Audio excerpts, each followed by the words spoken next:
आशीष वचनों के लिए। मैं एक बात कह रहा हूं, अभी पूर्व वक्ता ने एक बात कही जो बहुत अच्छी नहीं लगी मुझे।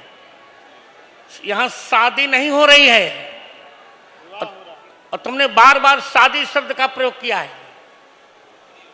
यहां शादी नहीं हो रही है, ये ब्राह्म विवाह हो रहा है। मनुस्मृति में ब्राह्म विवाह हो रहा है, ब्राह्म विवाह।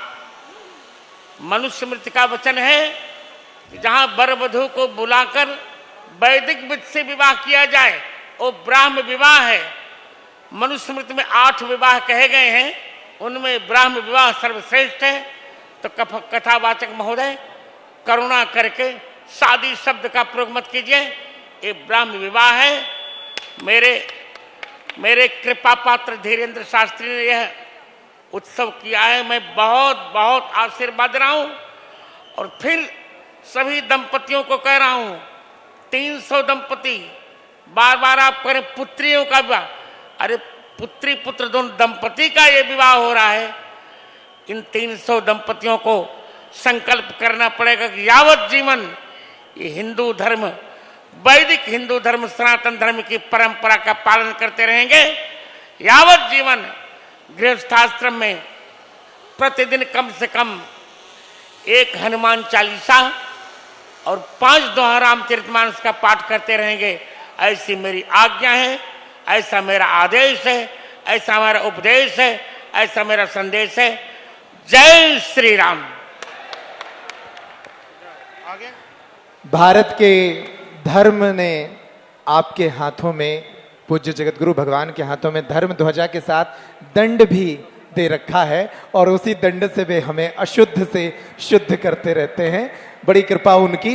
अब आगे बढ़ते हैं। पूज्य लोकेश मुनि जी महाराज से आग्रह है कि वे एक संक्षिप्त आशीष वचन इन बेटियों के लिए प्रदान करें, फिर हम अगले चरण में प्रवेश करेंगे।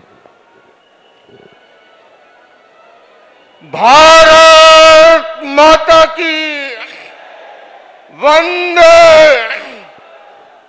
आज बागेश्वर धाम में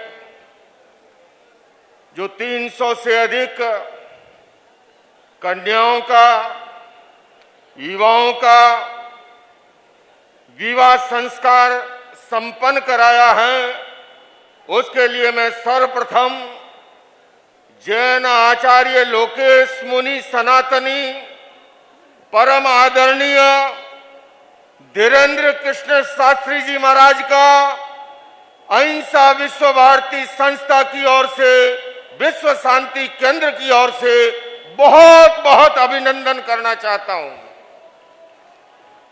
बागेश्वर धाम सरकार, पूज्य आचार्य जी जो मानव कल्याण का कार्य कर रहे हैं, जो वो धर्म और अध्यात्म को समाज सेवा से जोड़ करके प्राणी मात्र की सेवा के लिए अलग अलग अनुष्ठानों के माध्यम से जो कार्य कर रहे हैं, चाहे वो कैंसर हॉस्पिटल का हो, चाहे वो गुरुकुल का हो, चाहे गरीब कन्याओं के विवाह संस्कार का हो, गौशाला का हो, और उससे भी बड़ी बात जो धर्म और अध्यात्म की, हिंदुत्व और सनातन की जो पताका न केवल देश में, देश और विदेश में जिस तरह से फहरा करके हमारी सनातन संस्कृति की जो सेवा कर रहे हैं, मैं परम पूज्य जगत गुरु जी महाराज के श्री चरणों में यह निवेदन करना चाहूंगा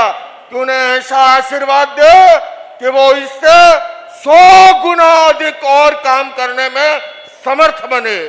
अभी हमारे जगत गुरु जी महाराज ने कहा कि जब जब इनका विवाह संस्कार होगा तो मैं समधी के रूप में उपस्थित होऊंगा, और मैं दीदी माँ और हमारे पूज्य चिदानंद मुनि जी महाराज और हम सब मिलकर के उनके एक मित्र के रूप में।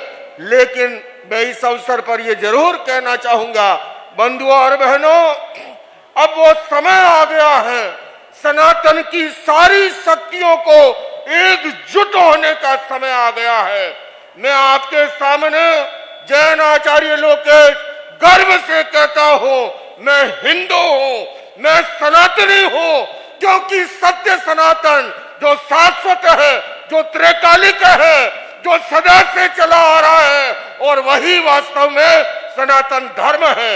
मैं इन कन्याओं से, इन युवाओं से भी अपेक्षा करता हूं कि जिन्होंने आपको, धीरेन्द्र कृष्ण शास्त्री जी ने एक भाई का, एक पिता का जिस तरह से आशीर्वाद दिया है, आपका भी कर्तव्य है, आप कहीं पर भी जाए, इस सत्य सनातन की जो है पताका को फहराने में योगभूत बने। पुनः मैं आपका बहुत बहुत बागेश्वर राम सरकार का, धीरेन्द्र कृष्ण शास्त्री आचार्य जी का, जैन समाज की ओर से अभिनंदन करता हूं। ओम अरहम। बहुत धन्यवाद, बहुत आभार पूज्य लोकेश मुनि जी महाराज का। और अब मैं आग्रह करता हूं पूज्य रामचंद्र दास जी महाराज से कि वे इस अवसर पर आशीष वचन दें। उत्तराधिकारी तुलसी पीठ पूज्य रामचंद्र दास जी महाराज। श्री सीतानाथ समारंभाम श्री रामानंदार्य मध्यमाम अस्मदाचार्य पर्यंताम वंदे श्री गुरु परंपराम। तुलसीम तुलसी पीठम सीतारामो सलक्ष्मणो मंदाकिनीम चित्रकूटम कामदम मारुतिम स्तुवे। पवित्र पावन महाशिवरात्रि की इस बेला पर श्री बागेश्वर बालाजी महाराज की पावन सन्निधि में और पूज्यपाद सद्गुरुदेव भगवान और इतने महान विभूतियों के पावन सानिध्य में हमारे गुरु भाई, हमारे मित्र और जो कुछ भी कह सकते हैं, हमारे पंडित धीरेन्द्र कृष्ण शास्त्री जी महाराज ने जिस प्रकार का एक विराट अनुष्ठान किया है, आज 300 दंपतियों का मंगलमय पाणी ग्रहण संस्कार, विवाह संस्कार श्री बालाजी महाराज की सन्निधि में हो रहा है। मुझे लगता है कि विवाह तो बहुत बहुत धनवान लोग होते हैं, इससे भी बड़े बड़े अनुष्ठान, इससे बड़े बड़े कार्य वो कर सकते हैं, लेकिन जितनी विभूतियां मंच पे विराजमान हैं, इनको एक स्थान पर लाने का सामर्थ्य किसी में नहीं है। ये केवल और केवल हमारे गुरु भाई के आग्रह पर एक बार आ सकते हैं। आप सब बड़भागी हैं जहां पर संत स्वयं उपस्थित होकर आपकी इन विधियों को संपन्न करा रहे हैं। पूज्यपाद सद्गुरुदेव भगवान जल्दी कहीं विवाहों में जाते नहीं हैं, लेकिन हमारे गुरु भाई का आग्रह था, इनकी प्रार्थना थी, और पूज्य गुरुदेव यहाँ पर उपस्थित होकर स्वयं आप सबको सनातन धर्म के इस प्रशस्त मार्ग पर चलने का उपदेश दे रहे हैं। इससे बड़ा सौभाग्य हमारा नहीं हो सकता। आज विवाह का दिन है और विवाह में तो बुआ की बहुत प्रमुखता होती है, और यहाँ पर भी हमारी पूज्या बुआ जी उपस्थित हैं। गुरुदेव आपको बहन मानते हैं, हम सब की बुआ हैं। एक और विशिष्टता यहाँ पर देखने को मिल रही, बुआ, बाकी विवाहों में बुआ नाराज होती, लेकिन यहाँ प्रसन्नता से आशीर्वाद दे रही हैं। तो ये भी हम सबका सौभाग्य है कि हम सबकी इतनी प्यारी और हम सबको अपने वात्सल्य की छाया में समेट कर रखने वाली ऐसी पूज्या बुआ जी हमारे पास हैं। इस बात की चर्चा हम और हमारे गुरु भाई दोनों जब भी मिलते हैं तब हमेशा इस बात की चर्चा करते हैं। आप सब संतों के दिखाए गए इस मार्ग पर चलते रहें। और पूज्य गुरुदेव ने कहा है कि अब तो अगला कन्या विवाह तभी होगा जब ये स्वयं सपत्नीक उपस्थित होकर पांव पूजेंगे आप सबके। अगली बार अब ये जोड़े के साथ आपका विवाह करेंगे, लेकिन अभी हमारी गुरु भाई की चर्चा हो रही थी कि जब ये क्रम चल रहा है तो क्रम न टूटे। गुरुदेव के चरणों में हम सब बैठकर योजना बनाएंगे कि अगला कन्या विवाह इसी प्रकार का चित्रकूट में गुरुदेव के सानिध्य में हमारे गुरु भाई की उपस्थिति में हो। इस प्रकार की भी योजना की चर्चा हम सब करेंगे। आप सब खूब स्वस्थ रहें, प्रसन्न रहें और सनातन धर्म के इस पथ पर चलते रहें और अपने जीवन में सनातन धर्म के कर्तव्यों का पालन करते रहें। यही मंगल कामना करते हुए आप सबको सादर नमो राघवाय पूज्यपाद सद्गुरुदेव भगवान के श्री चरणों में दंडवत।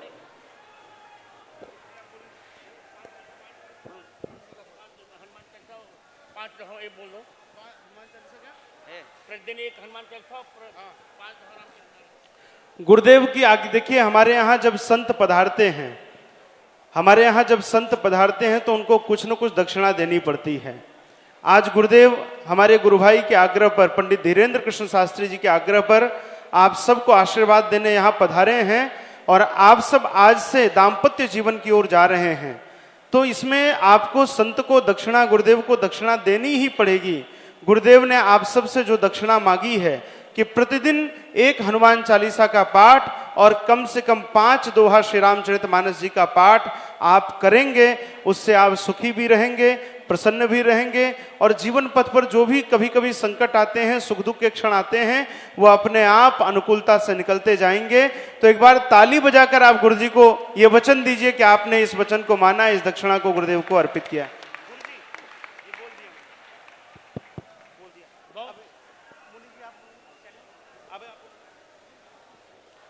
हमारे बीच परमार्थ आश्रम से परम पूज्य श्री चिदानंद मुनि जी महाराज यहाँ पर उपस्थित हैं।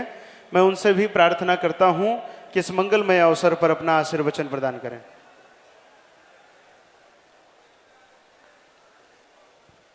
मुझे बड़ी प्रसन्नता है कि आज